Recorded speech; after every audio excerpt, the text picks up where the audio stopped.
Hi వీణ గారు, ఎలా ఉన్నారు? త్వరగా ఉన్నాను, మీరు ఎలా ఉన్నారు? నేను 2015-16 అప్పటి నుంచి అనుకుంటా. నన్ను చూసి పెరిగాను అనుకో. లేదు లేదు లేదు, అలా స్కూల్కి వెళ్ళి పెరిగాను. యాక్చువల్లీ నాకు వీణా వాయించే వాళ్ళు ఎవరైనా ఉన్నారు నాకు తెలిసింది అని అంటే అది మీ నుంచే. ఎందుకంటే సోషల్ మీడియాలో మీ వీడియోస్ చాలా వైరల్. నాకు తెలిసి మీకు 1.69 మిలియన్ దాకా యూట్యూబ్ సబ్స్క్రైబర్స్ ఉన్నారు. అప్పటికి నాకు యూట్యూబ్ అంటే ఏంటో కూడా తెలియదు. ఆ టైం నుంచి మీరు యూట్యూబ్లో, ఇన్స్టాగ్రామ్స్లో ఈ వీడియోస్ అన్నీ చూసి అరే ఎప్పుడైనా కలవాలి, ఒక్కసారి మాట్లాడాలి, ఈ వీణ గురించి తెలుసుకోవాలి, ఎందుకు ఈ ఫీల్డ్లోకి వచ్చారు, ఇలాంటి డౌట్లు నాకు చాలా ఉన్నాయి. అలా నేను ఎప్పటి నుంచో నేను ఇంటర్వ్యూ కోసం ట్రై చేస్తే ఫైనల్గా నాకు టైం ఇచ్చారు. చాలా థ్యాంక్ యూ సో మచ్. ఇలా క్యాజువల్గా అంటే ప్రొఫెషనల్గా కాకుండా క్యాజువల్గా మాట్లాడుకొని నాకు కొన్ని చెప్పండి. నాకు కొన్ని డౌట్స్ ఉన్నాయి. చెప్పిన దాంట్లో నాకు నచ్చింది ఏంటంటే నేను ఆల్మోస్ట్ ఇంటర్వ్యూలు ఎందుకు ఇవ్వనంటే నా వీణ గురించి ఏదైనా ఇన్ఫర్మేటివ్ గా ఉంటే ఓకే, కానీ అంటే నాకు అది సూట్ కావు. మిగిలినవన్నీ ఏంటో ఏంటో వేరే వేరేవన్నీ అడిగి దాంట్లో నేనేదో మాట్లాడి అది కాంట్రవర్సీలు అయ్యి ఎత్తుకొచ్చిన రచ్చ. సో ఇప్పుడు నువ్వు అన్న దాంట్లో నాకు నచ్చింది ఏంటంటే అసలు వీణ గురించి ఎందుకు వచ్చారు ఇవన్నీ తెలుసుకోవాలన్నావు చూడు, అది నాకు చాలా బాగా నచ్చింది. నువ్వు అడుగు చెప్తాను.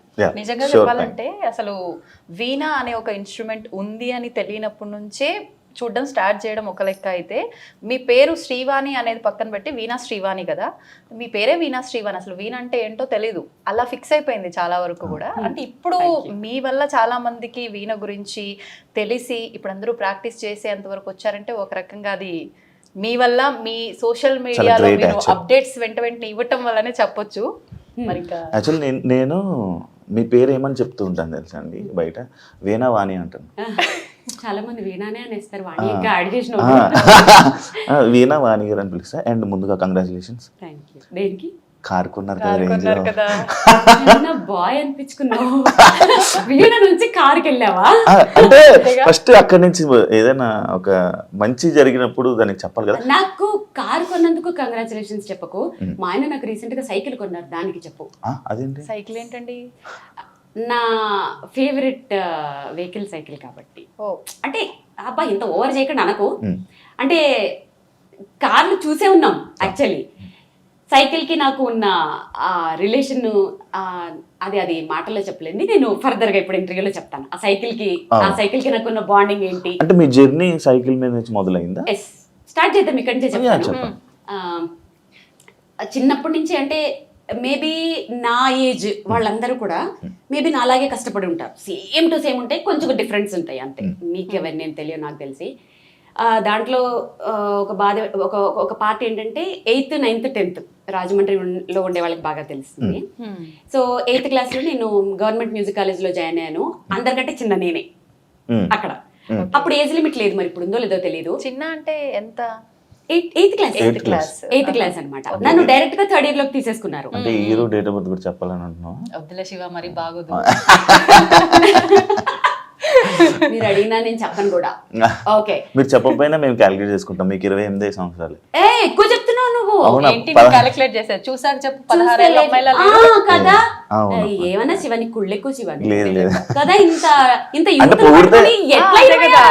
అంటే పొగిడితే నేను పొగడాలి కానీ ఈమె ఏంటి బాగోదు కదా. మళ్ళీ 16 అను. 16 అండి.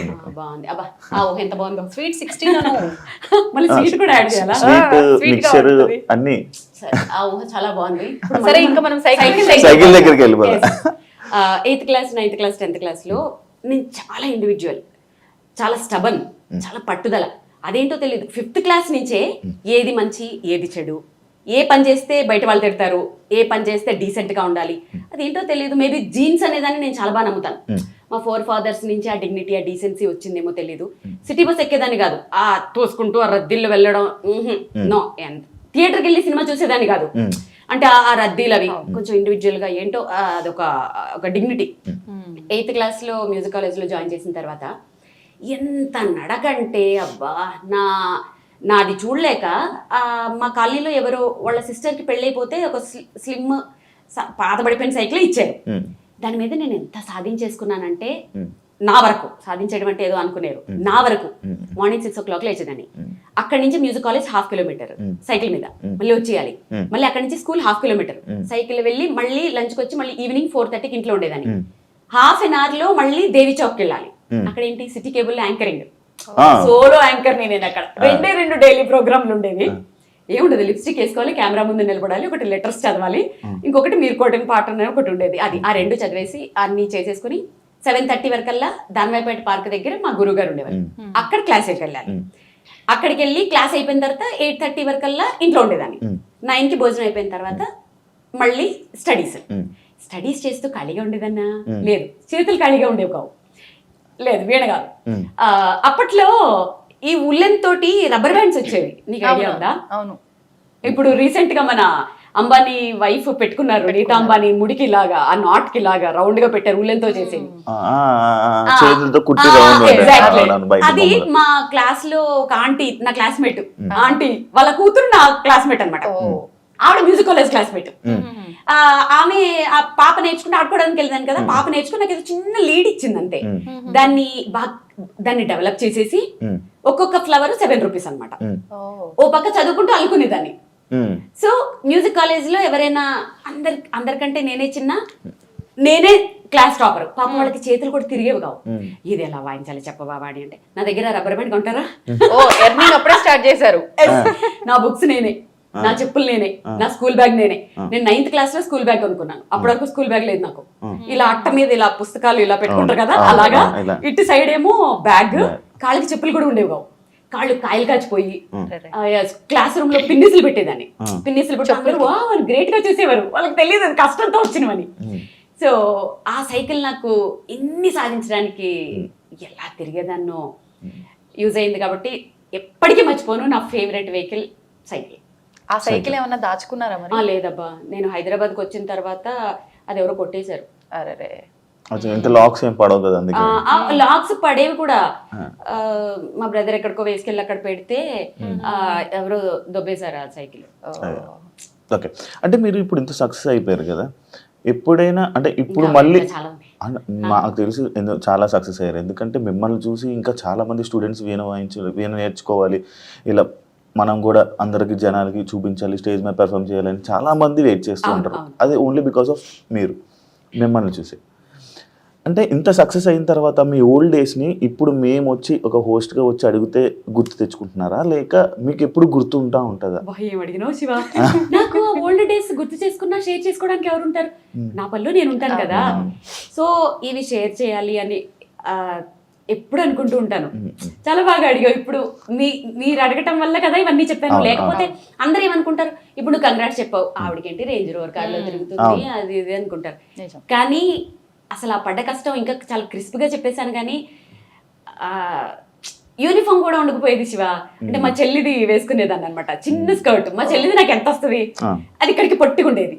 ఇక్కడ ఎలాస్టిక్ కూడా ఉండేది కదా, అక్కడ ఒక పిన్నీస్ ఉండేది, పిన్నీస్ పెట్టేదాన్ని. కింద చాక్ పీస్ పడిపోతే టీచర్ ఇవ్వమంటే ఒంగోలంటే కష్టం, పిన్నీస్ ఊడిపోతుందో, చాలా రకాలు. ఎంత కష్టంతోటి ఇక్కడికి వచ్చానంటే అందుకని ఇప్పటికంటే కూడా నాకు ఆ ఓల్డెన్ డేస్ అవి చాలా ఇదనిపిస్తాయి, గుర్తొస్తూ ఉంటాయి కదా బాగా. ఎలాంటి సిచ్యువేషన్లో గుర్తొస్తుంది నార్మల్గా మీకు? నేను ఏదైనా కొంచెం ఇప్పుడు ఒక మంచి ప్రోగ్రామ్ చేసిన, ఎవరైనా నన్ను అప్రిషియేట్ చేసిన, ఇప్పుడు ఒక సైకిల్ కొనుక్కున్నాను, ఆ సైకిల్ కొనుక్కున్నప్పుడల్లా అవి గుర్తొస్తుంటాయి. నేను పద్మ ఇప్పుడు మీటింగ్ పెట్టుకున్నప్పుడల్లా వారానికి ఒక్కసారైనా ఆ పాతవన్నీ గుర్చేసి, పద్దు అప్పుడు ఇట్లా అయింది, పద్దు ఏమో దాని చిన్నప్పుడు చెప్తుంటాయి, ఇద్దరు సిమిలర్ గా ఉంటుంటాయి. సో మేము ఖచ్చితంగా మర్చిపోను, గుర్తు చేసుకుంటూనే ఉంటాను. అది ఎందుకో హ్యాపీ అనిపిస్తుంది. ఇప్పటికి గుర్తు చేసుకుంటే మళ్ళీ కళ్ళల్లో నీళ్ళు తిరగడం లాగా. కానీ బాల్యం అంటే చాలా భయము, కళ్ళల్లో నీళ్లు తిరగడం కాదు. బాల్యం అంటే అందరికి చాలా ఇదంటారు కదా, అమ్మో నాకు బాల్యం అంటే ఎంత భయం అంటే, ఇప్పుడు చచ్చిపోవాలంటే ఒక భయం ఏంటి తెలుసా, అందరూ మళ్ళీ పుడతారు అంటారు కదా.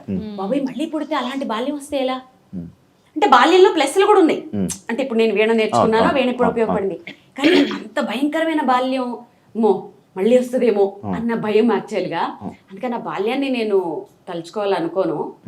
కళ్ళలో నీళ్లు తిరగడం కాదు, కానీ ఇప్పటికీ ఆ కళ్ళలు వస్తానే ఉంటాయి. ఎవరైనా హిప్నటైజ్ తీసేస్తే బాగుండు అన్న ఫీలింగ్ వస్తూ ఉంటుంది. కొన్ని హారబుల్ సిచ్యువేషన్స్, అవన్నీ కొన్ని చెప్పుకోలేనివి చాలా ఉంటాయి. మీరు చావుకు భయపడతారా? లేదా? ఇప్పుడేం భయపడ్ను.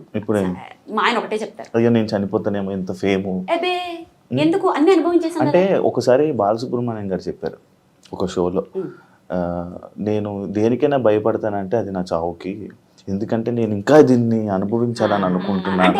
అది వారు అనుకోవడంలో తప్పులేదు, ఎందుకంటే అలాంటి ఆయన మిస్ అవ్వకూడదని ప్రపంచమే కోరుకుంటారు కదా. ఆబ్వియస్లీ అసలు ఆయన నిజంగానే చావకూడదు, అలాంటి వాళ్ళకి చావు ఉండకూడదు అసలు. నిజంగానే ఎంత ఫీల్ అయ్యాం ఇప్పటికే ఫీల్ అవుతాం మనం. నాకేంటంటే నేను అంత పెద్ద వాళ్ళతో పోల్చుకునేది కాదు, కాకపోతే భయం అనేది ఎందుకు లేదంటే ఒకటి కోరికలు లేవు నాకున్న కోరికలు, చిన్నవో పెద్దవో మా ఆయన మొత్తం తీర్చేశారు, నా కోరికలు అనేవి లేవు. నెక్స్ట్ ఇంకా సాధించాలి అనేవి కూడా ఏం లేవు. నేను చిన్నప్పుడు ఒక స్లోగన్ ఉంటుండే నాకు 8th క్లాస్లో, అప్పుడు ఉదయభాను వీళ్ళందరూ యాంకర్గా ఉన్నప్పుడు, రాబోయే కాలానికి కాబోయే యాంకర్ అని. నేను మోస్ట్లీ ఒక 3-4 ఛానల్స్లో మాత్రమే వర్క్ చేయలేదు అంతే. ప్రతి ఛానల్లోనూ 100 ఎపిసోడ్స్ చేశాను. ఇన్ఫ్యాక్ట్ కొన్ని ఛానల్స్లో నేను చెయ్యకుండా కొన్ని 100 ఎపిసోడ్లు అయిపోయిన తర్వాత ఆపేస్తే ఇంకెవరు చేయలేక ప్రోగ్రామ్ తీసేసిన కూడా ఉన్నాయి. సో ఆ విష్ కూడా అయిపోయింది. ఇప్పుడు ఇది చాలు. ఇప్పటికీ 10 ఏళ్లలో మ్యాక్సిమము నా వల్ల కావచ్చు, ఇంకెవరి వల్లైనా అనుకోండి. చక్కగా వీణని నేను ఎలాంటి పరిస్థితుల్లో చూశానంటే, అసలు మ్యూజిక్ కాలేజీల్లో కానీ ఈ వీణలు రిపేర్ చేసే షాపుల్లో కానీ కొన్ని ఒక 20-30 వీణలు ఒకదాని మీద ఒకటి పడేసి మేళాలు ఊడిపోయి, తీగలు తెగిపోయి, బూజు పట్టిపోయి, అలాంటి సిచ్యువేషన్లో నేను వీణల్ని చూసిన నేను ఇప్పుడు ఫోటోషూట్స్కి పెళ్లి కూతుర్ల చేతుల్లో, చిన్నపిల్లల చేతుల్లో గ్రూపుగా చిన్నపిల్లలు క్యూట్గా వాయిస్తుంటే అసలు దాంట్లో నాది ఒక 0.00% అయినా నా కాంట్రిబ్యూషన్ ఉంది. చాలు, ఆశకి హద్దు ఉండాలి, ఇంకెంత ఏముండదు కదా, చాలు. కాకపోతే ఒక్క భయమే, మళ్ళీ పుడితే అలా బాల్యంలో ఆ బాల్యం పుట్టకూడదు, ఆ బాల్యం లేకుండా పుట్టాలి అంతే. సో అందుకని చావంటే బేసిక్ గా ప్రతి ఒక్కరు కూడా చాలా వరకు అంటే కష్టాలు ఉన్న ప్రతి ఒక్కరు కూడా అనుకునేది ఏంటి అంటే, పేరెంట్స్ దగ్గర పుట్టి పెరిగి ఉన్న ఆ బాల్యంలో ఉన్న లైఫే నేను మర్చిపోలేనిది, ఇప్పుడు ఏంటి కష్టాలు నాకు అని చెప్పి ఆ బాల్యమే మళ్ళీ నాకు రావాలి, ఇది వద్దు అనుకుంటారు. కానీ మీరు రివర్స్ లో అంటే ఇప్పుడు మీరన్న ఈ కష్టాలు ఆబ్వియస్లీ చాలా వరకు మేము ఫేస్ చేసాము అంటారు, కానీ ఎవరిది వాళ్ళకు అర్థం అవుతుంది. అంటే ఎందుకు మీరు ఇలా అనుకోవడానికి రివర్స్ లో అందరికి అంటే అది సిచ్యువేషన్స్ అవి ఏవి షేర్ చేసుకోలేనివి, నా పర్సనల్, అవి చెప్పుకోకూడదు కూడా, బాగోదు. అదంతే, అది తెలిసిన వాళ్ళకి తెలుస్తుంది, విన్న వాళ్ళు వింటూ ఉంటారు కదా. సో పేరెంట్స్ అనేవాళ్ళు కంపల్సరీ పిల్లల్ని దేనికి ఫోర్స్ చేయకూడదు ఎప్పుడు. అంటే జనరల్గా చెప్తున్నాను, నాది కాదు, మామూలుగా చెప్తాను. ఓకే, పిల్లలకి ఎప్పుడు ఫ్రీడమ్ ఇవ్వాలి, పెంచేలా పెంచాలి. పేరెంటింగ్ కూడా చాలా పర్ఫెక్ట్. అసలు ఇవాళ రేపుల్లో పిల్లలకి నువ్వు అడగకపోయినా చెప్పేస్తున్నాను, ఇప్పుడు పిల్లలు ఒక చిన్న క్లారిటీ, అంటే పిల్లలు అంటే అమ్మాయా అబ్బాయా? ఇద్దరు.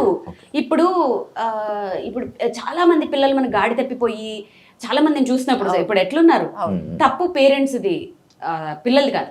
ఎందుకంటే ఒక 30 years బ్యాక్ పిల్లలు ఇలా లేరు, చక్కగా పెరిగారు, చక్కగా సంసారాలు చేసుకున్నారు. నిజంగానే ఓకే, అంటే నువ్వు ఇంకా ఫుల్ఫిల్ అవ్వలేదు, హాఫ్ వరకు మంతుడని ఫీల్ అవుతున్నాడు. ఆబ్వియస్లీ నాకు తెలీదు, మాక్సిమం నేను చూసినంత వరకు పర్వాలేదులే, అంత మరి నువ్వు ఆ బ్యాచ్ కి చెందినోడివి కాదని నా ఫీలింగ్. సో పిల్లల్ని పెంచడం వరకు ఎట్లా అంటే 30 years బ్యాక్ వరకు పేరెంటింగ్ బాగుంటుండే, చక్కగా పిల్లలకి ఒక భయం ఉంటుండే. ఇప్పుడు ఏంటంటే పేరెంటింగ్ ఎలా మారిపోయిందంటే, పాపం వాళ్ళని కూడా తప్పు పట్టలేము. ఈ ఐటీ జాబ్స్ అను ఆధునికత పేరుతో ఆఫీసులకి వెళ్ళాలి, సంపాదించాలి, ప్రాపర్టీలు కొనాలి, లోన్ తీర్చాలి, పొద్దుటెళ్ళేవాలి, బాక్సులు కట్టాలి, పిల్లల్ని స్కూల్కి పంపాలి, కిందకి తీసుకురావాలి, ట్యూషన్స్ పెట్టించాలి, చదివించాలి, పడుకోబెట్టాలి. ఇదే తప్ప ఇంకోటి తెలియదు వాళ్ళకి. ఇంకేం తెలుస్తుంది? చాలా మంది పేరెంట్స్ ఏం చేస్తారు తెలుసా, ఇప్పుడు మన ఇద్దరు మాట్లాడుకుంటాం అనుకో, లోపలికి వెళ్ళి చదువుకోమ్మా అంటారు. ఇంకా లోపలికి వెళ్ళి చదువుకుంటే వాడికి ఎవరు చెప్తారు లోక జ్ఞానం? ఒక టిప్పు చెప్పనా, పిల్లల్ని పెంచేటప్పుడు ఏం చేయాలి తెలుసా, ఏజ్ వైజ్. ఇప్పుడు 2nd class పిల్లడు ఉన్నాడు, వాళ్ళు ఎంత ముదురులు ఉంటారు తెలుసా, వాళ్ళు అక్కడ ఆడుకున్నట్టే ఆడుకుంటారు. మా మమ్మీ వాళ్ళు ఏం మాట్లాడుకుంటున్నారో చెవులన్నీ వీళ్ళ మీదే ఉంటాయి. అప్పుడు ఏం చేయాలి తెలుసా, అవును మొన్న పిల్లోడిని ఎవరో కిడ్నాప్ చేశారట, కళ్ళు పీకేశారట తెలుసా పాపం, ఆ పిల్లోడు ఇప్పటి వరకు దొరకలేదట. అయినా నా బాబాయ్ ఎంత బాబాయ్, మా బాబు చాలా మంచోడమ్మా, చాలు ఆ అప్రిసియేషన్ చాలు. వాడు 5th classకి వచ్చేంత వరకు దారిలో ఉంటాడు, మళ్ళీ 5th కి ఇంకొకటి వేయాలి, టీనేజ్కి వచ్చాక ఒకటి వేయాలి. అంటే వాళ్ళ గురించి మాట్లాడుకుంటున్నామని తెలియకుండా ఇండైరెక్ట్ గా ఫ్రెండ్స్ తో మాట్లాడుకుంటూ బయట ఏం జరుగుతుంది, సొసైటీ ఏం జరుగుతుంది, ఇలా ఒక పేరెంటింగ్ కూడా ఒక ఆర్ట్. అంతేగాని పిల్లల మీద బతకాలని, పిల్లల సంపాదనల మీద బతకాలని, పిల్లల్ని హెరాస్ చేసే పేరెంట్స్ నాకు చాలా తెలుసు. నిజంగా అది ఆ క్రూయల్టీ అది మారాలి. ఆ పిల్లల సంపాదనల కోసం వాళ్ళని టార్చర్లు పెట్టి, ఆడపిల్లలు అయితే మరి అంటే ఇప్పుడు మరి స్కూల్స్ లో కూడా అలాగే చదివిస్తున్నారు కదా పిల్లల్ని, నువ్వు జాబ్ చేయాలి, నువ్వు ఏదో చేయాలి, ఆ, బాగా దానివల్ల వాళ్ళు సంపాదించాలి. సైకిక్ అయిపోతున్నారు. అవును అవును. సో ఎంతమందికి ఇప్పుడు అందుకే 10th suicide క్లాస్ rate. పిల్లలకి 10x10 అడిగితే టక్కుమని ఎంతమంది చెప్తారు శివ? 10x10 ఎక్కువద్దు, ఎంతమంది చెప్తారు? అవును, ఎంత 10x10? అది జస్ట్ చెప్పాను. సో చదివే కాదు యాక్చువల్గా వాళ్ళకి లోక జ్ఞానంతో పాటు చదువు కూడా ఉంటే బాగుంటుంది. అండ్ వీణా గారిని నేను చూస్తున్నప్పుడు, అంటే ఇప్పుడు ప్రెజెంట్ ఉన్న సోషల్ మీడియాలో చూస్తున్నప్పుడు, మిమ్మల్ని చూస్తున్నప్పుడు ప్రత్యేకంగా చాలా ట్రెడిషనల్గా ఉంటారు. ఎప్పుడు మిమ్మల్ని ట్రెడిషనల్ వేలోని అసలు చాలా చక్కగా ఉంటారు, నిండుగా చాలా మంచిగా అనిపిస్తుంది. అంటే అది అది ఏమో తెలీదు. ఇప్పుడు చాలామంది అబ్బాయిలకు కూడా ఇలా ట్రెడిషనల్గా ఉంటే నచ్చుతూ ఉంటారు. అలానే మిమ్మల్ని చూసినప్పుడు నాకు ఆ ట్రెడిషన్ నచ్చుతుంటుంది. అంటే మీ దగ్గర అంత డబ్బు ఉంది, మీరు పెద్ద ఫేమ్లో ఉన్నారు, అంటే బయటికి వెళ్ళేటప్పుడు కూడా మీరు చూపించుకోవచ్చు. బట్ మీరు అలా ఉండరు. అసలు ఆ డబ్బుని ఏమి మీరు వాడరు. అసలు ఆ లైఫ్ వేరు, ఆ డబ్బు లైఫ్ వేరు, అదేం లేదు. చాలా సింపుల్గా కూల్గా ఉంటుంటారు. అంటే దానికి రీజన్ ఏంటి? అంటే మీ లైఫ్ స్టైలా? లైఫ్ స్టైల్ ఒకటి అంతే. మోస్ట్లీ ఏంటంటే అది ఏంటో శివ, ఇద్దరం కూడా అంతే. నేను, మా ఆయన, నా కూతురు కూడా అంతే. ఏదో ఎప్పుడు అది నిజమే నువ్వు చెప్పినట్లు ఏమి అది ఎంతసేపు ఏదైనా సాధించాలి, నా చుట్టూ ఉండే వాళ్ళని బాగా చూసుకోవాలి, ఇంకా లైఫ్లో ముందుకెళ్ళాలి, మేము ఏదైనా పట్టుకుంటే అది దాన్ని సాధించే వరకు నిద్రపోకూడదు అనే ఉంటుంది తప్ప నిజంగానే ఏమో అది చూపించాలి అని ఎప్పుడు అనిపించలేదు. మధ్యలో ఏదో చూపిస్తూ ఉంటాను, ఏవో చిన్న బ్యాగులు అవన్నీ కొంచెం నీడెడ్ కాబట్టి అంతే. ఎలా పడితే అలా వెళ్ళిపోతూనే ఉంటాను. అంటే ఆడంబరం డబ్బులో ఏవో నాకు అసలు అదే ఉండదు, అలా వెళ్ళిపోతూనే ఉంటాను. ట్రెడిషన్ అనేది నేను పుట్టి పెరిగిన అదే అనుకో వాతావరణం. మేబీ మాదొక అగ్రహారం. ఇక్కడ ఒకటి చెప్పిన, పాయసంలో చిన్న జీడిపప్పు వస్తే అర్ధగంట సేపు నోట్లో నానబెట్టుకొని తిన్న రోజులు నాకు తెలుసు. సంవత్సరంలో పండక్కి కొన్న ఒక్కటే డ్రెస్సు సంవత్సరం అంతా దాచుకొని వేసుకున్న రోజులు నాకు తెలుసు. ఎప్పుడు పండగ వస్తుందా, పిండి వంటలు వండుకుందామా అని ఆ పిండి వంటల్ని కొంచెం కొంచెం కొంచెం కొంచెం ఎక్కడైపోతాయో అని ఎక్కువ రోజులు దాచుకొని తిన్న రోజులు నాకు తెలుసు. రిక్షాలోనో ఆర్టీసీ బస్సులోనో ఎక్కుతూ ఫ్లైట్ ఎక్కిన ఫీలింగ్ ఆనందపడిన మనుషులు ఉన్న రోజులు నాకు తెలుసు. నాన్న ఎక్కడ కష్టపడతాడో అని అరిగిపోయిన పెన్సిల్కి పెన్ని క్యాప్ పెట్టి రాసుకున్న రోజులు నాకు తెలుసు. అమ్మ పడుతున్న కష్టానికి ఆ చిన్ని చేతులతో పనులు చేసిన రోజులు నాకు తెలుసు. మనకేముందో ఆ తృప్తితో పక్క వాళ్ళకు ఉండేదాన్ని చూసి ఆనందిస్తూ ఒక ఫంక్షన్కి వెళ్ళి మనుషుల కోసమే, ఆడంబరాలు కాకుండా మనుషుల కోసమే వెళ్ళిన ఆ మనుషులు ఉన్న రోజులు నాకు తెలుసు.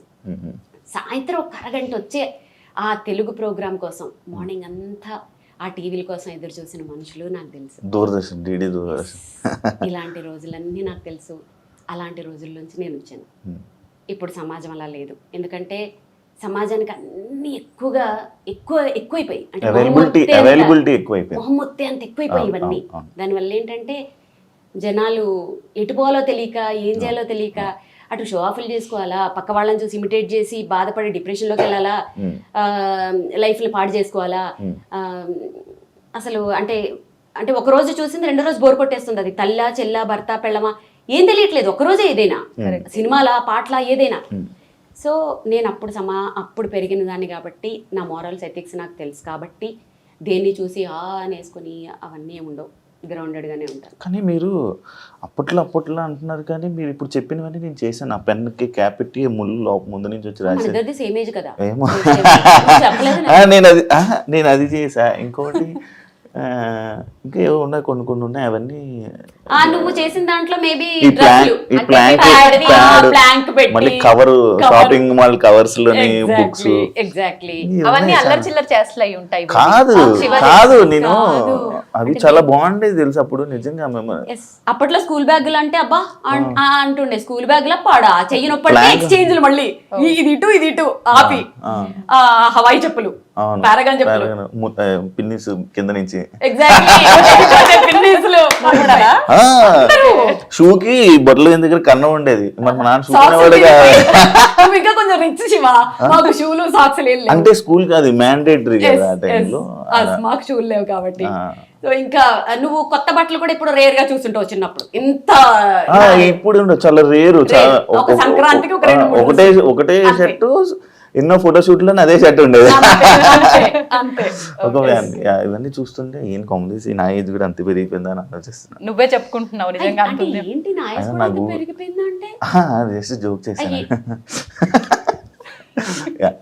జోకు జోకు అన్ని అనేస్తున్నాడు, మీరు గమనిస్తున్నారా? గమనిస్తున్నాను, వాళ్ళు కూడా గమనిస్తున్నారు. మనం యూత్ లేదు కాదు, ఇంకోటి మీరు ఎలా మెయింటైన్ చేస్తున్నారు కొంచెం చెప్పండి టిప్స్. అందం అది నిజంగా ఇది నేను అడగాలి. ఉత్తనే చెప్పేస్తారంటే ఫీజులు ఇస్తే చెప్తారు. కోర్స్ ఏమైనా ఉందా? ఇది ఇంకా కోర్స్ అయితే ఇంకా ఎక్కడ వినోద్ కోర్స్ పెడదాం వినోద్. ఓకేనా? మేము వీణా క్లాసెస్ కి మాత్రమే ఫీజులు ఇస్తాం, బ్యూటీ కోర్సెస్ కి ఇవ్వం. అబ్బా అసలు అదే డిమాండ్. అయితే చెప్పం సీక్రెట్. ఇప్పుడు దాంట్లోనే మనకి మన ఇలా మెయింటైన్ చేయడం అదే ఇంపార్టెంట్ తెలుసా. ఇప్పుడు చూడు నేను కానీ అవ్వట్లేదు శివ, ఏంటి మీరు మెయింటైన్ చేద్దామన్నా ఉన్నది చెప్తున్నాం. బాగుంది బాగుంది బాగుంది. ఉంటే కుళ్ళుకొని ఉంటుందేమోలే. మీరు పొగడండి. ఏంటి మీరు పద్దు గురించి చెప్తున్నారా? ఎవరైనా నన్ను పొగిడితే మా పద్దు పక్కన నుంచి అసలు అది వేస్తుంది నా మీద జోకులు, మీరు వెళ్ళిపోయిన తర్వాత వేస్తుంది, వాళ్ళకి తెలియదండి అని కుళ్ళుకుంటూ ఉండొచ్చు పక్క నుండి. మీరు పొగడండి శివ, మీరు పొగడండి. తప్పకుండా. అండ్ ఇంకోటి వీణ ఇది మీరు చేయించుకున్నదా కస్టమైజ్? ఇప్పుడు వీణల్లో నేను చెప్పాను కదా ఈ 10 years లో నేను చేసింది. ఎంతమంది చేశారో నాకు తెలియదు. ఫస్ట్ నా వరకు వచ్చే వరకు ఈ మేళము ఇప్పటికీ నాకు సెట్ అవ్వలేదు. ఈ షడ్జమం వరకే చేస్తే కరెక్ట్ గా చేస్తున్నారు అంతే. ఇక్కడి నుంచి అన్ని హెచ్చులే. దీన్ని చేయించడానికి ఎంత కష్టపడుతున్నానంటే ఇక్కడ వరకు పర్ఫెక్ట్ గా ఇప్పటి వరకు నాకు చేసిన వాళ్ళు కానీ నాకు ఇప్పటి వరకు సెట్ అవ్వలేదు. దీని మీద నేను ఎంత ఖర్చు పెట్టానంటే ట్యూనర్లు పెట్టి చేయించి అది పెట్టి కొంచెం ఒక మోస్తరుగా ఓకే. ఇది నేను ఎందుకు ఈ రాడ్ ప్లేట్ ఇది నేను ఇన్వెంట్ చేసిందే. ఇది ఎందుకు పెట్టానంటే ఫ్లైట్లో వెళ్ళేటప్పుడు ఈ వీణ అనుకో పెద్ద బాక్స్ వస్తుంది, అది లేడీస్ మొయ్యలేరు. ప్లస్ కొన్ని ATR ఫ్లైట్స్ లో ఏంటంటే ఆ లగేజ్ వేసుకోరు, అప్పుడు షోల్ ప్రాబ్లం అవుతుంది. దీనికి ఏంటంటే ఇది డిటాచబుల్, ఇది తీసేయచ్చు ఇది తీసేసి స్లిమ్ గా నేను ఇప్పుడు బాక్సులు తీసుకెళ్తుంటాను. అలా దానికి బాక్స్ చేయించుకున్నాను. సో ఇది నేను డిజైన్ చేయించుకున్నది. ఫర్ లేడీస్ అనుకోవచ్చు, ఈజీ ట్రావెలింగ్ అనుకోవచ్చు. ఇది నేను డిజైన్. అంటే అందరూ చేయించుకునేంత అందుబాటులో ఉంటుందంటారా? ఇప్పుడు చాలా పెరిగిపోయాయిగా, డిమాండ్ ఎక్కడ ఉంటే అక్కడ రేట్లు కూడా పెరిగిపోతాయి. బేసిక్గా మేము వెళ్ళి కొనలేము కదండి, మాకు రాదు కదా. మేము వాయించాలన్నా కూడా మాకు రాదు. మేము దాని గురించి కూడా మాకు అసలు మనకి గురువు ముందు కూర్చొని రాదు అంటావేంటి? ఇప్పుడు నేర్చుకోవాలా నేను? ఇప్పుడు కాదు, స్పెషల్ గా కోర్స్ తీసుకోవాలి. అండ్ అది అనుకుంటే మనసు ఉంటే నేర్చుకోవచ్చు, రాదు అనేది ఏం లేదు. మనసుండి పట్టుదల ఉంటే అప్పుడు బొమ్మలు కొనుక్కుండేవాడిని, చెక్క బొమ్మలు ఎంత బొమ్మలు అమ్మేవారు. ముందరే చెప్పేస్తున్నాడు ఇంట్రెస్ట్ లేదు వద్దులే. ఓకే కష్టం ఏదైనా, అది ఇప్పుడు అంటే అది అయ్యే పని కాదు. అలా అనుకులే, చాలా మంది ఇప్పుడు స్టార్ట్ చేసి ఇంట్రెస్ట్ తో ముందుకు వచ్చే వాళ్ళు చాలా ఉంటారు. 50 above వాళ్ళు కూడా మోకాళ్ళ నొప్పులు వచ్చినా సోఫాలో కూర్చొని ఇక్కడ స్టూల్ పెట్టుకుని వాయించుకుంటున్నారు. వీణ అని టైప్ చేయి యూట్యూబ్ లో, పాత వీణలు నాకు మెసేజ్లు పెడుతుంటారు కదా, మీ వీణలు చూసి నేను చిన్నప్పుడు నేర్చుకున్నాను, వీణ మళ్ళీ తీశాను, వాయించుకుంటున్నాను అని. నేర్చుకునే వాళ్ళు కూడా ఉన్నారు 60s లో కూడా. సో మనసుంటే మార్గం ఉంటుంది, నీకు ఇంట్రెస్ట్ లేదు. నాకు మనసు ఉంది, కాకపోతే ఇప్పుడు చాలా మనసు బయట బోల్డ్ ఉంది కదా. అంత ఎక్కువ కష్టపెట్టకలేని మనసుని అర్థమైంది. మీరు చెప్పిన దాన్ని బట్టి ఎక్కడికక్కడికి ఇది డిటాచ్ అన్నారు. ఆల్రెడీ మీరు ముందే చెప్పారు ఇవన్నీ నాకు ఇంకా ఇప్పటికే సెట్ అవ్వలేదు అని చెప్పి. వన్స్ అవి డిటాచ్ చేసి మీరు బాక్స్లో ప్యాక్ చేసి మళ్ళీ వాటిని యాడ్ చేసిన తర్వాత ప్రాబ్లం ఏం రాదా మీకు? లేదు, ఇవి ప్రాబ్లం రాదు. కానీ ఫ్లైట్స్లో వేసేటప్పుడు డ్యామేజ్లు ఎన్ని అవుతుంటాయో. ఒకసారి ఇలాంటిది ఒకటి పెద్దది, అంటే మన సరస్వతి వీణ, ఇది మధుర వీణ, అది దుబాయ్కి తీసుకెళ్తే ఈ కుండని ఇక్కడికి 2 ముక్కలు చేశారు, అది క్రాక్ అయిపోయి. లైఫ్లో నేను నా చేతుల్లో నా వీణ అలా అవుతుంది అని ఊహించుకోలేదు. ఎక్కి ఏడుపు అనమాట. కాకపోతే బ్యాక్ టు బ్యాక్ 2 షోలు దుబాయ్లో. అసలు నాదల్లో తేడా రాలేదు, ఏం రాలేదు కాబట్టి చేసుకుని వచ్చేసాను. సో ఏమనలే, మా ఫ్లైట్లో వాళ్ళని చాలా డ్యామేజ్లు అవుతుంటాయి. పరిస్థితి ఏంటి అంటే ఎక్స్ట్రా తీసుకెళ్తారా? లేదు ఆమ్స్టర్డామ్కి వెళ్ళినప్పుడు మాత్రం 2 వీణలు తీసుకెళ్ళాను. ఆహా. ఎందుకంటే ఆమ్స్టర్డామ్ అంటే ఇంకా అసలు అది కష్టం కదా. కాకపోతే ఏం డ్యామేజ్ అవ్వలేదు. Okay, కొన్ని అవుట్ ఆఫ్ అంటే కంట్రీస్కి వెళ్ళినప్పుడు మాత్రం 2 వీణలు క్యారీ చేయటం దాని తర్వాత బాగా అలవాటు అయిపోయింది. ఈ వుడ్ డిఫరెంట్ వుడ్ లా ఉంది నాకు. అది పనసకర్రతో చేస్తారు. ఇది కొంచెం పనసకర్ర కాదు. నా వీణలు నేను తయారు చేయించుకున్న వీణలన్నీ ఒరిజినల్ పనసకర్రతో చేయించుకుంటాను. అంటే బేసిక్ గా వీణలు పనసకర్రతోటే పనసకర్రతోటే చేయాలా? చేయాలి. అయితే ఇప్పుడు మన పక్కన ఈ వీణ గురించి మాట్లాడుకుందాం ఒకసారి. హా. నిజంగా అంటే ఒక్కొక్క వీణ ఒక్కొక్క రకంగా ఉంది. మీ దగ్గర చూస్తుంటే ఈ వీణ మాత్రం ఇంకా చాలా డిఫరెంట్ గా ఉంది. Yes. పెయింటింగ్ అంతా కూడా కనిపిస్తుంది. ఇది అసలు ఏంటి? అసలు దాని కాస్ట్ నువ్వు గెస్ చేయి ఫస్ట్. నాకే ఇప్పుడు టెస్ట్ యా మోస్ట్లీ కాస్ట్ మనం రివీల్ చేయొద్దు కానీ ఆ. ఆర్టిస్ట్ పేరు చెప్తే అంటే పెయింటింగ్స్ ఆర్ట్స్ గురించి ఇంట్రెస్ట్ ఉండే వాళ్ళు ఈజీగా గెస్ట్ చేసేస్తారు. ఆ. ఇది చేసింది రమేష్ గోర్జాల, ఫేమస్ కలంకారీ ఆర్టిస్ట్. నాకు ఈ వీణని నా క్లోజ్ ఫ్రెండ్ శ్రీమతి హరిత గారు IAS నాకు గిఫ్ట్ చేశారనమాట. ఆవిడ 3 నెలలు దాని మీద కూర్చొని, ఆవిడ చాలా మంచి ఆర్టిస్ట్, ఆవిడ ఒక మంచి అంటే కళలు అంటే ఆవిడ చాలా ఇష్టం. 3 నెలలు తెలుసా అసలు ఎక్కడ ఏది కావాలి ఎలా కావాలి ఇంచు టు ఇంచు నాకు ప్రజెంట్ చేయాలని చెప్పి ఆవిడ పడ్డ కష్టము. అందుకనే దీన్ని నేను అసలు ఒక ప్రెషియస్ అప్రూపంగా చూసుకుంటాను చాలా నేను. బాగుంది. ఇంకొకటి తెలుసా, నీతా అంబానీ గారు ఈ వీణ తీసుకురమ్మని చెప్పారు అంబానీ గారి షోలో. అవునా? నేను చెప్పాను నా వల్ల కాదు, ఫ్లైట్ లో నేను తీసుకురాను, రిస్క్ చేయనంటే. యాక్చువల్లీ ఈ వీణతోటి ఆంటిల్లాలో ఫస్ట్ ప్లాన్ ఏంటంటే ఆంటిల్లాలో నా ప్రోగ్రామ్ ఉండే, Okay. ఈ వీణకి అరేంజ్ చేస్తామని చెప్పారు. అదంతా అయిపోయింది. తర్వాత అది యాంటిల్లా నుంచి మ్యారేజ్ డేకి మారింది కదా. పోస్ట్ అదే ఇది అయిపోయింది, మారిపోయింది. Okay. అప్పుడు ఈ వీణ తీసుకెళ్ళిపోయాను. అసలు మీకు ఎలా వచ్చింది ఆఫర్ అంబానీ వారి మ్యారేజ్ లోని? ఏమో వాళ్ళ కోఆర్డినేటర్ 5 ఏళ్ల నుంచి ఎవరో కాల్ చేస్తున్నారు. సరే అది అది వాళ్ళు నాకు- మనకెందుకు చేస్తారా అని అలా అనుకోలేదు. నేను చెప్పినవన్నీ వాళ్ళకి నేను ఎక్కడ కొంచెం కాంప్రమైజ్ అవ్వను. ఫోన్ చేసి మేము సాంగ్స్ లిస్ట్ ఇస్తాం అది వాయించాలి అని అంటే ఆమెకు చెప్పాను. ఆ ఆర్గనైజర్ ఎవరైతే ఉంటారో, ఒక ఆర్టిస్ట్కి ఎప్పుడైనా ఫోన్ చేసినప్పుడు మీకేం కావాలో వాయించొద్దు, ఆర్టిస్ట్కి నచ్చింది వాయించిపించుకోండి, అప్పుడు అవుట్పుట్ బాగుంటుంది. వాళ్ళు ఏం బాగా వాయించగలరు, వాళ్ళు ఏం బాగా పర్ఫామ్ చేయగలరు వాళ్ళకి తెలుసు, మీరు డిమాండ్ చేయకూడదు. అలా నేను చేయనని చెప్పి కొన్నిసార్లు రిజెక్ట్ చేశాను. కొన్ని ఏదో ఎక్కడో బయట అంటే అలా రిజెక్ట్ చేశాను. 5 years నుంచి కాల్స్ వస్తూనే ఉన్నాయి. ఈసారి ఖచ్చితంగా నీతా అంబానీ గారే ఇన్వాల్వ్ అయ్యి ఆవిడ నా వీడియోస్ చూసి నా అటైర్ కూడా ఎలా ఉండాలి అని ఎగ్జాక్ట్ గా నాకు అప్పుడు అనిపించింది, ఇంత టైం ఎక్కడ ఉంటుంది, అసలు ఇంత పర్ఫెక్షన్ ఏంటి, అంత పెద్ద పెళ్లిలో ఇలాంటి విషయాలు కూడా స్పెసిఫిక్ గా చూస్తారా? అసలు వాళ్ళే చూస్తారు మేడం. నిజంగా ఏంటి, ముందు రోజు నేను రిహార్సల్కి వెళ్తే తెల్లవారుజామున 3 వరకు అక్కడ ఉంటారట, మళ్ళీ మధ్యాహ్నం వచ్చేసారు ఫ్యామిలీ. నీతా అంబానీ గారు ఒక కుర్తా వేసుకొని చిన్న కుర్తీ డ్రెస్ అంటే సింపుల్ గా, ఆవిడ వెనకాల సెక్యూరిటీ ఫస్ట్ హాల్ నుంచి ఆవిడ చూసుకుంటూ వస్తున్నారు, ఇక్కడ ఇలా ఉండాలి అక్కడ అలా ఉండాలి. అనంత్ అంబానీ డాన్స్ కూడా ఆవిడే చూపిస్తున్నారు. నోను హిందీలో మాట్లాడుతున్నారు, ఇంగ్లీష్లోనూ దూరంగా ఉన్నా నాకు వినపడలేదు, నువ్వు మళ్ళీ రావాలి ఇక్కడ చిన్న మిస్టేక్ వచ్చిందని, అది కూడా ఆవిడే చూసుకుంటూ. అబ్బా ఎంత కష్టపడ్డారో నిజంగా. అవే అంత పర్టికులర్గా చూసుకుంటారు, అంత కమిట్మెంట్ అంత పర్ఫెక్షన్ ఉంటుంది కాబట్టే ఎవరైనా హై పొజిషన్స్ లో ఉంటారు అని నేను నమ్ముతాను. ఇప్పుడు మీరు అన్నట్లు అంటే వాళ్ళు చెప్పినవి చేయొద్దు, ఆర్టిస్ట్కి నచ్చినవి చేపిస్తే అవుట్పుట్ బాగుంటుంది. ఇది నిజంగా వాస్తవం అనిపించింది మీరు చెప్పిన తర్వాత. మీరు చూస్ చేసుకునేది అంటే జనాలకి ఇది వినటానికి ఇంపుగా ఉంటుంది అనేది చూస్ చేస్తారా, ఆ ఈవెంట్కి తగ్గట్టుగా ఉండేటట్టు చూస్ చేస్తారా? ఈవెంట్కి తగ్గట్టుగానే ఆ జనాలకి ఏది ఇష్టమో నాకు తెలుస్తుంది కదా. ఇప్పుడు క్లాసికల్ కచేరీలో క్లాసికల్ వాయించుకోవాలి.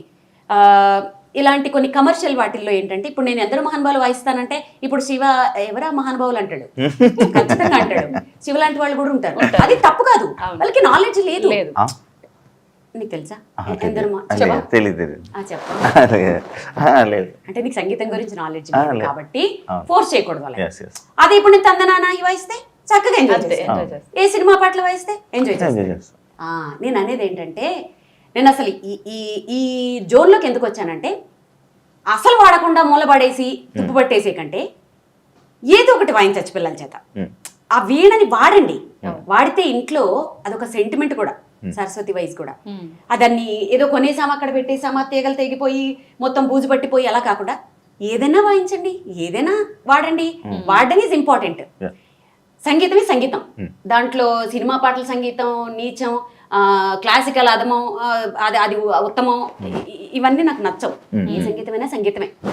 ఓకే, సో నేను కట్టుబడి ఉంటాను. సో ఇప్పుడు చాలా మందిలో మార్పు వచ్చేసింది యాక్చువల్గా. ఇప్పుడు ఎవ్వరు మాట్లాడట్లేదు అలా, ఏది వాయించినా ఆడియన్స్ యాక్సెప్ట్ చేస్తున్నారు. ఈవెన్ దో క్లాసికల్ విద్వాంసులు కూడా యాక్సెప్ట్ చేస్తున్నారు. యాక్చువల్లీ ఇప్పుడున్న జనరేషన్ మొత్తం ఓల్డ్కి వెళ్తుంది అనమాట. ఎగ్జాక్ట్లీ. ఒకప్పుడు అవి మనం అన్ని వదిలేసి వచ్చాము, Yes. ఇప్పుడు మళ్ళీ అక్కడికి అది వెళ్ళి వెళ్తోంది. అది ఇంట్రెస్ట్ చూపిస్తున్నారు మొత్తం. ఎందుకంటే మనం రూట్స్ చూపించాలి. అవును. ఇప్పుడు దీంట్లో బ్యూటీ ఉంది, ఇలా దీంట్లో లైఫ్ ఉంది, దీంట్లో ఫేమ్ ఉంది అని మనం చూపిస్తే ఏమవుతుంది, ఓహో దీంట్లో ఇంత ఫేమ్ వచ్చింది కదా, మనం కూడా ఫేమస్ అయిపోవాలి. వీణ వాయించాలి. వీణ వాయించాలంటే ఫస్ట్ వాడు సినిమా పాటలు వాయించారు, వాళ్ళు క్లాసికల్ నేర్చుకోవాలి. సో బేసిక్ క్లాసికల్ వస్తుంది, క్లాసికల్ తర్వాత ఇది వస్తుంది, మొత్తానికి వాడికి ఏదో సంగీతం వస్తుంది. ఇంత మాట్లాడిన తర్వాత ఒక చిన్న స్వరం ఏదైనా వినాలనిపిస్తుంది.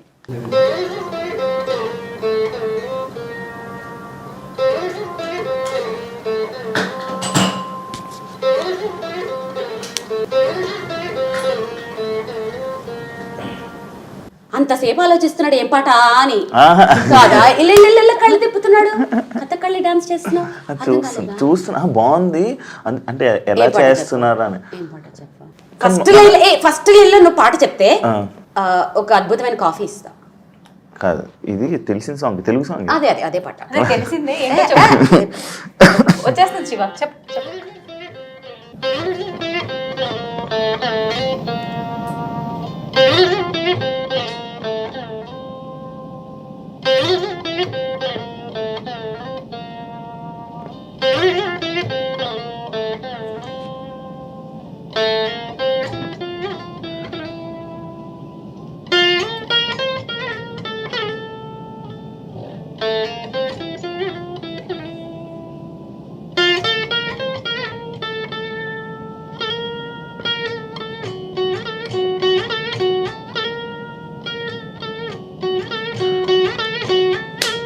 ఆ సాంగ్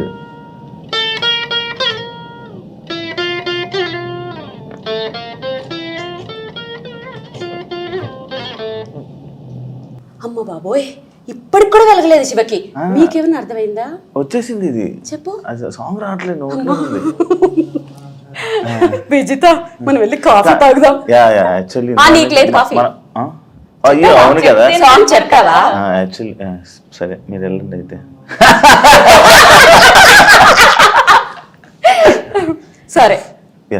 ఎక్స్ప్రెషన్స్ మాత్రం మీరు సోషల్ మీడియాలో అప్లోడ్ చేసిన, ఎక్కడ మేము ఇక్కడ డైరెక్ట్ గా కూర్చొని చూస్తున్నా ఆ ఎక్స్ప్రెషన్స్ అది ఎక్స్ప్రెషన్స్ కాదు విజిత, నేను సాంగ్ స్టార్ట్ చేస్తే లీనమైపోతాను. నా సాంగ్ నేను ఎంజాయ్ చేస్తాను. యాక్చువల్ మీరు ఇందాక అటు ఇటు చూస్తున్నారు ఎందుకు అంటున్నారు కదా, నేను అందులో లీనమైపోయా. ఎందులో యాక్చువల్లీ బాగా కవర్ చేసావు శివ. అదే సాంగ్ ఇది అంట. బాగా కవర్ చేసావు శివ. యాక్చువల్లీ మనం క్యాజువల్ టాక్స్ అనుకున్నాము, చాలా సీరియస్గా ఇప్పుడు దాకా నడిపిస్తాం కాబట్టి ఇప్పుడు మనం కాఫీ తాగి కాసేపు ఈ సరౌండింగ్స్లో ఉన్న కొన్ని వాటి గురించి, ఆ అవార్డ్స్ గురించి, వాటి గురించి మాట్లాడుకుని క్యాజువల్ టాక్స్ చేసుకున్నాం. సరే, కాఫీ అంటే మనం కిచెన్ పద్మ దగ్గరికి వెళ్ళాలి. Yes, మా పద్దు డార్లింగ్ ఎక్కడున్నారా అని వెయిట్ చేస్తున్నా. నీకు విషయం తెలుసా, నాకంటే మా పద్దుకి మా నానికి ఫ్యాన్స్ ఎక్కువ తెలుసా. ఏ షోకి వెళ్ళినా వాళ్ళని ఈమె కూడా ఆమెకే ఫ్యాన్ అంట. నువ్వు కూడానా? నేను మాత్రం మీకే ఫ్యాన్.